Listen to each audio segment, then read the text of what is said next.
നമസ്കാരം, സിറ്റി ന്യൂസിലേക്ക് സ്വാഗതം. കേരള പ്രവാസി കോൺഗ്രസിന്റെ നേതൃത്വത്തിൽ പ്രവാസികളോട് കേന്ദ്ര സംസ്ഥാന സർക്കാരുകൾ നടത്തുന്ന അവഗണനയിൽ പ്രതിഷേധിച്ച് പ്രവാസികൾ കളക്ടറേറ്റിന് മുന്നിൽ ധർണ നടത്തി. DCC president advocate Martin George സമരം ഉദ്ഘാടനം ചെയ്തു.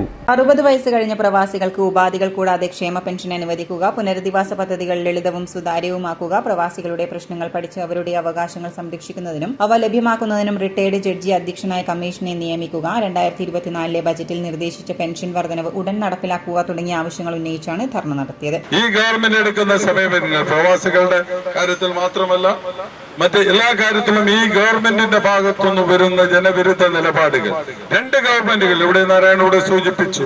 ഇവിടെ ഒരു വിമാനത്താവളം ഇവിടെ വരുമ്പോൾ നമ്മളൊക്കെ അതിനെ വലിയ പ്രതീക്ഷയോടുകൂടിയാണ് ആ വിമാനത്താവളത്തെ നമ്മൾ നോക്കിക്കണ്ടത് എങ്കിൽ ആ വിമാനത്താവളത്തിന്റെ ഇന്നത്തെ ദുരാവസ്ഥയെ കുറിച്ച് നമ്മൾ ആലോചിക്കേണ്ടതായിട്ടുണ്ട് എന്നുള്ളതാണ് എനിക്കിവിടെ സൂചിപ്പിക്കാനുള്ളത്. കാരണം അതിന് കൃത്യമായി നമുക്ക് എല്ലാ സൗകര്യങ്ങളുള്ള ഒരു വിമാനത്താവളമാണ്.